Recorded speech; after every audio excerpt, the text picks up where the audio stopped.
Bonjour à tous et à toutes et bienvenue dans ce live. Je suis dans mon 41e live, voilà je fais un petit réglage éclairage. Donc c'est le live 41 sur mon défi 60 jours de live. Je vais donc vous laisser le temps d'arriver tranquillement. Si vous êtes là en direct, faites-moi un petit coucou dans le chat, marquez-moi que vous êtes là. Ça sonne de l'autre côté. Si vous êtes là en replay, mettez-moi le hashtag replay. Je suis toujours très heureuse de pouvoir me connecter avec vous, de pouvoir rentrer en lien avec vous, puisque c'est vraiment l'objectif de ces lives. Coucou Marion, bienvenue dans ce live. Donc c'est vraiment ça l'objectif, hein, c'est de rentrer en lien.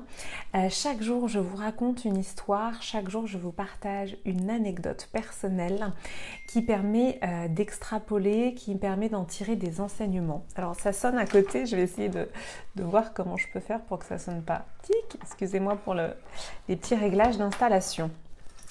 Bonsoir Johanna, super. Bonsoir Maud, waouh, trop bien, tout le monde est là. Coucou Marion, trop chouette. C'est top. Voilà, bienvenue dans ce live. Donc je suis toujours en duplex Instagram et Facebook. Bienvenue du côté d'Instagram aussi. Aujourd'hui, je vais vous partager comme chaque jour une histoire, puisque chaque jour je vous partage une histoire. Yes Ariane, l'histoire du soir. Exactement, c'est l'histoire du soir, c'est l'anecdote. C'est voilà, c'est un morceau de vie pour donner à voir ce qui se passe à l'intérieur, pour rendre visible cette partie invisible de l'iceberg qui, je le découvre un peu plus chaque jour, et d'une profondeur infinie, et c'est illimité. Voilà, c'est cette partie-là que moi j'ai choisi j'ai choisi de me dédier à ça en fait, à cette partie invisible, parce que ça me passionne. Et en fait voilà, plus j'avance et plus je vois que c'est profond, et finalement cette profondeur ne fait pas peur. Parce que je pense vraiment qu'on peut en avoir peur en fait de cette profondeur, ça peut donner le vertige, et donc on préfère pas voir en fait. Je pense que c'est quelque chose presque de naturel et de courant, que de dire oh là là, la profondeur là ça me donne le vertige, je vais pas regarder, je vais pas aller voir, oh là là non je veux pas voir. Et au final c'est quand on va voir que, eh bien on se rend compte que il n'y a pas de peur à avoir justement. C'est simplement de mettre de l'éclairage dessus. Et c'est vraiment l'objectif de ces lives, hein, c'est de vous montrer que aller dans ces profondeurs-là, il n'y a pas de danger, il n'y a pas de crainte à avoir, il n'y a pas de... Voilà, au contraire, j'ai envie de dire au contraire, c'est vraiment une porte qui va s'ouvrir pour vous. En tout cas, je l'espère, comme elle s'est ouverte pour moi, vers tout un autre univers. J'ai l'impression d'être Alice au pays des merveilles, hein, d'avoir ouvert cette porte des merveilles, et on retrouve le mot merveille dans Wonder Woman. Décidément, ce mot merveille, je le trouve magnifique. Donc Alice au pays des merveilles ou Wonder Woman, voilà, il y a cette idée d'ouvrir cette porte vers l'intérieur, vers l'intériorité, pour les hommes comme pour les femmes. Mais c'est vrai que dans mes accompagnements, je m'adresse plutôt aux femmes aujourd'hui en tout cas. Donc aujourd'hui, j'avais envie de raconter une histoire, comme chaque jour, puisqu'il y a des choses voilà, qui me viennent hein, dans la journée et dans lesquelles je vois un fil. Et donc l'idée, c'est de vous partager ça. Quand j'étais petite, j'ai eu la chance, parce que j'estime que c'était une vraie chance, de pouvoir aller en colonie de vacances. Et pourquoi j'ai pu aller en colonie de vacances? Parce que ma maman travaillait chez Air France. Et Air France, c'était comme EDF, c'était comme toutes ces grosses boîtes. Ils avaient en fait des lieux de vacances pour les enfants du personnel qui travaillait pour eux. Et c'était donc, il y avait beaucoup de colonies de vacances. Air France, il y avait un très très gros CE, un très gros comité d'entreprise. Et donc, pour moi, c'était une chance de partir en colonie de vacances, déjà parce que mes deux parents travaillaient pas mal. Donc au final, pendant les vacances scolaires, quand on est parent, on se rend compte que ça revient quand même très très souvent. Et donc nos parents, on partait pas en vacances à chaque vacances. On n'allait pas non plus trop chez nos grands-parents. Et puis moi j'habitais à Paris, donc dans un milieu très urbain, et d'aller en colonie de vacances, c'était aussi pour moi un accès à la nature. Et je me rends compte que tous mes souvenirs de nature proviennent de ces colonies de vacances, puisque j'avais pas vraiment accès à la nature. Quand on est à Paris, moi j'allais au square en face de chez moi faire de l'élastique, mais voilà, j'avais pas trop accès à la nature, et donc finalement tous mes souvenirs de nature me viennent en fait de ces moments en colonie de vacances. Donc déjà, c'était des moments très agréables au niveau de cette connexion à la nature.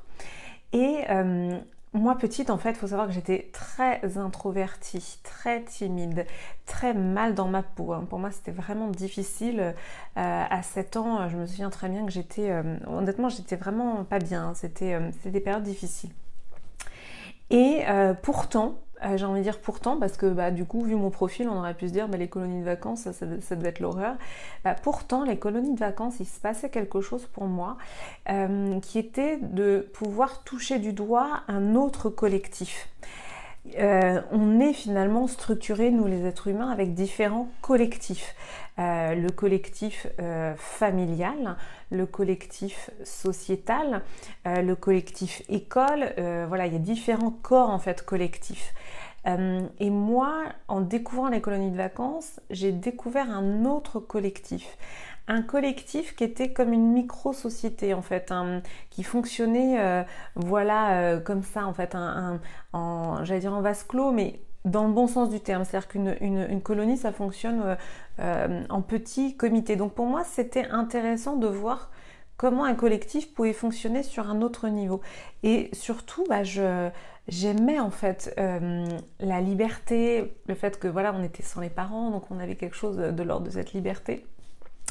Voilà, c'était épanouissant pour moi. Donc contre toute attente, moi qui avait un profil très timide, même si c'était pas toujours simple les premiers temps de se faire des amis, etc. Au final, j'y trouvais vraiment un bénéfice. Et j'ai fait 3 colonies de vacances par an de l'âge de mes 7 ans à l'âge de mes 17 ans. Donc vous voyez, j'ai fait 30 colos en tout pendant toutes ces années-là. Et donc j'aimais tellement les colonies de vacances que évidemment spontanément après, qu'est-ce que j'ai fait ? J'ai passé mon BAFA pour pouvoir moi-même être animatrice. Et donc j'ai été animatrice en colonie de vacances au départ, puis dans des clubs de vacances appartenant au comité d'entreprise Air France. Et donc dans ces clubs de vacances pour des adultes, en fait, j'étais géo, quoi, mais pas géo au sens pas Club Med, mais voilà, j'étais animatrice dans des clubs de vacances pour le personnel Air France qui venait en vacances. Là, pour moi, ça a été une source d'épanouissement énorme parce que à nouveau, c'était en effet le collectif dans une autre version. C'était des gens qui venaient en vacances, donc on était dans une atmosphère qui était totalement privilégiée. Comme c'était créer en fait un cocon. Je m'épanouissais énormément parce qu'on pouvait faire beaucoup de choses et aussi monter sur scène. Moi j'adorais monter sur scène, le spectacle c'était super important pour moi, donc c'était comme un petit laboratoire où je pouvais tester, faire pas mal de choses. Et puis il y avait toujours cette dimension d'un autre collectif, sans violence, sans tout ce qui nous pollue en fait, je trouve dans nos sociétés. Et j'ai arrêté d'être animatrice vers 23 ans parce que je considérais que c'était pas un métier, même si j'adorais ça. Je disais mais non, mais je peux pas être animatrice toute ma vie, surtout en club de vacances, parce que finalement on est saisonnier et puis on n'a jamais finalement un lieu fixe. En fait, c'était surtout ça pour moi le plus compliqué. En fait, c'était de pas pouvoir vivre au même endroit, parce que quand on est animatrice en club de vacances, finalement c'est un coup dans le sud de la France, l'hiver c'est au sport d'hiver, etc. Donc je me voyais pas en fait continuer à être itinérante comme ça, de village en village, et puis je me suis dit bon ok, je me suis bien amusée en village vacances, mais maintenant ça s'arrête. Et puis, donc, il se trouve que j'ai repris des études, je suis rentrée dans les médias et voilà, j'ai toute cette parenthèse-là de quasiment 12 ans. Et en fait, en 2017, je me suis remis en fait en 2017, j'ai découvert encore un autre lieu qui en fait a fait écho à tout ce que j'avais vécu avant. Qui est arrivé au bon moment dans ma vie parce que j'étais en plein ce qu'on appelle burn-in, c'est juste avant le burn-out, dans mon entreprise dans laquelle j'étais à ce moment-là où c'était hyper difficile et donc je me sentais vraiment pas bien. Et là je découvre cet autre collectif qui s'appelle Fais tes vacances, comme faire tes vacances.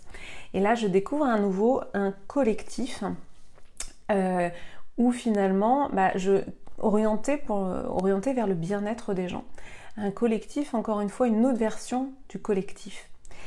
Et donc finalement, ce lieu Fais tes vacances a été super important pour moi parce qu'il faut savoir que The Positive Place est né en fait grâce à Fais tes vacances. Je n'aurais pas créé The Positive Place s'il n'y avait pas eu Fais tes vacances. Fais tes vacances, ça a été un bouleversement pour moi, c'est un lieu extraordinaire, j'y retourne cet été, voilà, si vous voulez avoir les infos sur ce club de vacances, j'en fais la promo avec grand plaisir parce que c'est un lieu incroyable. Et donc quand je suis revenue de Fais tes vacances, c'était tellement une transformation pour moi que j'ai écrit et c'est comme ça que je me suis dit mais moi j'adorerais créer un lieu qui s'appellerait The Positive Place. Et donc The Positive Place est né comme ça et au final aujourd'hui ça n'est pas un lieu The Positive Place comme je vous en ai parlé dans mes différents lives, je le visualise un jour comme un lieu et je projette cette vision là justement pour la faire exister. Mais comme ça n'est pas encore un lieu aujourd'hui, eh bien l'idée c'est de le faire exister sous cette forme, c'est-à-dire sous une forme digitale mais bien réelle, puisque là on est bien en contact, on est en relation. Donc c'est de faire exister, de recréer en fait une forme de collectif en fait qui moi m'a beaucoup manqué. De recréer du collectif qui a du sens, un collectif pour aussi combler pour moi la défaillance de nos collectifs à plein de niveaux. Pour moi il y a de la défaillance en fait dans nos collectifs. Et donc quand on tire le fil, là je vous ai raconté ces événements marquants, c'est toujours intéressant de voir à quel point il y a une ligne en fait, vous voyez, dans ce que je vous ai raconté. Il y a eu les colonies de vacances, les clubs de vacances, ensuite Fais tes vacances, qui m'amènent à The Positive Place. Donc qu'est-ce qui se passe quand on observe les choses comme ça? On voit en fait ce fil, on voit ce lien, on voit cette cohérence. Et cette cohérence, elle apparaît aussi parce que je vous la raconte. Mais elle m'est apparue et c'est pour ça que je vous la raconte. Et pourquoi et comment elle m'est apparue? Parce que justement, et ça reboucle avec ce que je vous partageais hier en fait, avec cette idée de se dépouiller. En fait, quand on se vide entre guillemets, quand on se dépouille, quand on se libère aussi de toutes ces images qui pour moi nous polluent, c'est-à-dire que on est un cerveau, vous savez, vous connaissez cette fameuse phrase de Lelay, qui était patron de TF1 à l'époque et qui a dit « Mon travail, c'est de vendre à Coca-Cola donc du temps de cerveau disponible ». Vous vous souvenez de cette phrase? Eh bien, en fait, il y a quand même un peu de ça, c'est-à-dire qu'on est sursollicité, notre cerveau est extrêmement sollicité par différentes images. Et en fait, on va absorber des images un petit peu partout. Et finalement, pour moi, ça brouille aussi l'accès à cette forme de connaissance intuitive que l'on a, qui est en nous, et qui nous apporte des réponses, cohérentes pour nous. Et quand on finalement se dépouille aussi de tout ce qui nous pollue, eh bien il y a comme une clarté qui arrive, il y a comme quelque chose qui s'impose à vous. Et c'est quelque chose que vous pouvez faire, c'est-à-dire choisir vraiment de quoi vous allez vous nourrir. J'en avais parlé dans mes différents lives, c'est cette idée d'hygiène en fait aussi, de quoi vous allez remplir en fait vos canaux perceptifs en fait, que ce soit l'ouïe, les yeux, les sensations, de quoi vous allez vous remplir. Et une fois que vous avez fait cette sélection là aussi, c'est d'être attentif à ce qui émerge. Attentif à ce qui émerge sous différentes formes. Comment ça va émerger pour vous? Eh bien, ça peut émerger sous forme de rêves. Les rêves, ce sont des informations. Ça peut émerger sous forme d'images. Dans une journée, si vous êtes attentive, moi c'est quelque chose que je fais vraiment aujourd'hui, j'ai des images qui me viennent, des souvenirs, des flashs. Vous savez probablement pas quoi en faire sur le moment. Eh bien, vous pouvez les noter. Le noter dans un carnet ou sur une note vocale. Donc c'est vraiment d'être à l'écoute de toute cette subtilité. En fait, ce que je découvre et ce que je comprends, voilà, plus ça va dans cette profondeur dont je vous parlais en début de live, dans cette profondeur que je découvre, c'est la profondeur de notre subtilité à nous, êtres humains. Nous sommes des êtres extrêmement subtils. Et la subtilité, elle est dans tout ça, en fait, dans toutes ces informations qui nous viennent par d'autres moyens et que finalement, on écrase avec trop d'informations, trop d'images, trop de tout en fait. C'est pour ça que la notion de dépouillement, elle m'est chère. Parce que quand vous vous dépouillez en fait, quand vous diminuez le flot d'informations, ça laisse de la place à l'émergence de cette intuition qui va se présenter de manière inattendue, de manière totalement, voilà, que vous n'auriez pas pu anticiper. Alors j'étais concentrée dans mon récit, j'ai pas vu vos commentaires. Donc Ariane, tu me dis quand tu étais ado, tu dessinais, tu décrivais l'espace de vie idéal, école, oh génial, espace parents, créateur, trop bien. Bah voilà, donc ça c'est des messages. En fait pour moi, voilà ce que tu exprimes Ariane, ce sont des messages que vous amène votre intuition, c'est-à-dire une partie à l'intérieur de vous qui sait, qui a des réponses et qui vous les apporte en fait d'une manière détournée, qui vous les apporte de manière subtile. Et je pense que là où finalement l'humanité, les êtres humains ont pour moi un champ à explorer, c'est vraiment sur ce niveau de la subtilité. On en est vraiment qu'au début en fait de cette dimension subtile. La subtilité, elle est pour moi, l'être humain était extrêmement sensible et quand on nous dit ben non, la vie est difficile, il faut s'endurcir et puis la violence est naturelle, en fait non, là ils sont en train de démontrer aux États-Unis, les neurosciences, ils investissent énormément pour étudier le cerveau, ils sont en train de démontrer grâce aux neurosciences que nous ne sommes pas faits pour la violence. Donc, faut arrêter de nous répéter que la violence fait partie de la nature humaine. C'est faux. Voilà, on n'est pas fait du tout pour ça.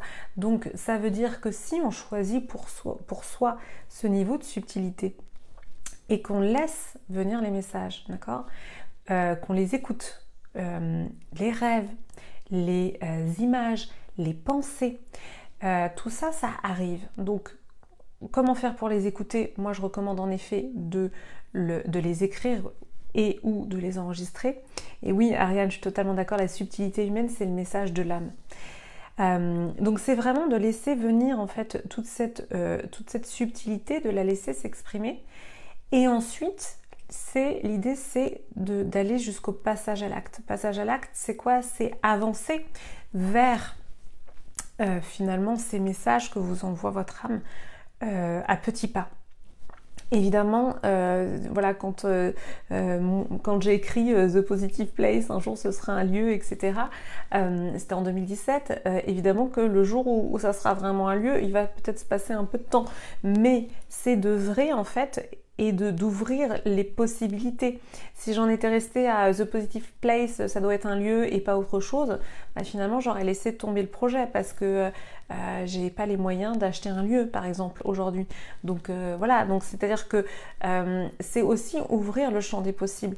Donc ouvrir le champ des possibles, c'est de se dire voilà, j'ai cette vision-là, de quelle manière je peux la faire exister et d'ouvrir toutes les possibilités. Pour vous expliquer par exemple d'autres messages, voilà, de mon intuition, pour vous expliquer comment ça s'est exprimé pour moi. Par exemple, quand j'ai fondé donc The Positive Place en 2019, il fallait que je me fasse un logo, donc je suis allée sur un outil qui s'appelle Canva,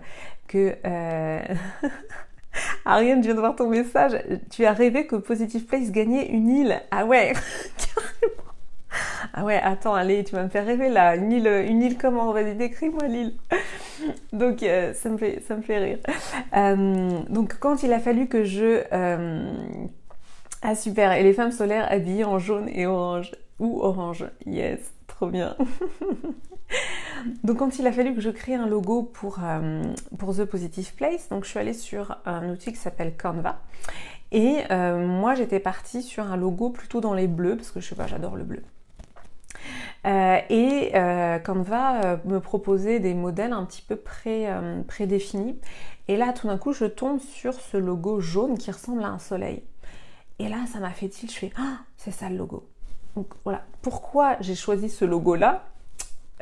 Voilà, j'ai suivi mon intuition m'a dit c'est ce logo, c'est un logo finalement qui ressemble à un soleil. Quand j'ai commencé à préparer mon programme, voilà, j'avais les différentes parties, je savais où je voulais emmener les femmes, je savais ce que je voulais leur apporter, mais j'avais pas le nom en fait du programme. Et c'est pareil, ça m'est venu tout d'un coup, je fais bah oui, la femme solaire, évidemment. Et tout d'un coup, c'est après coup, donc j'ai noté la femme solaire. Et puis, après, je me dis, bah oui, mais évidemment, mon logo, The Positive Place, c'est un soleil.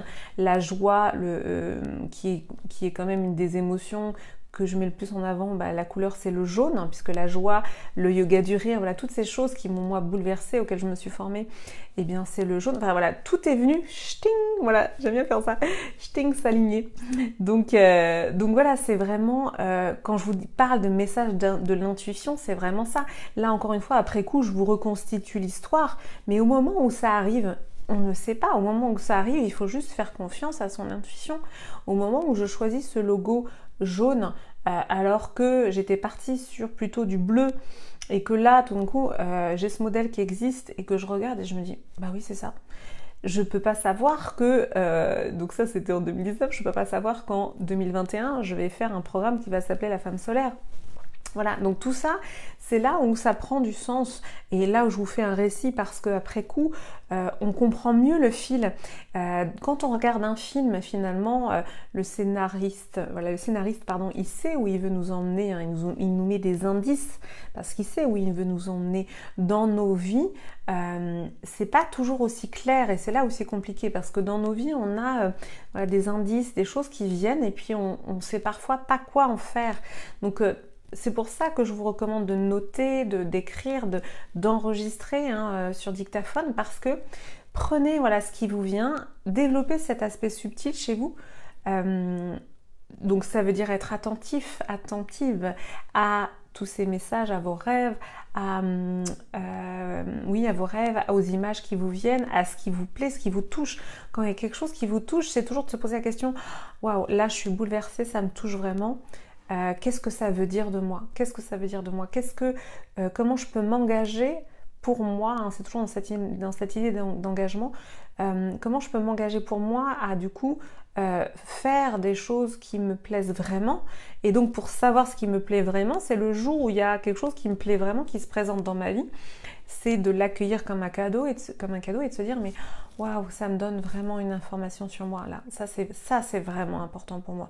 Là je me sens vraiment super bien, là je me sens épanouie, là c'est de le prendre comme tel. Alors, je regarde vos petits commentaires.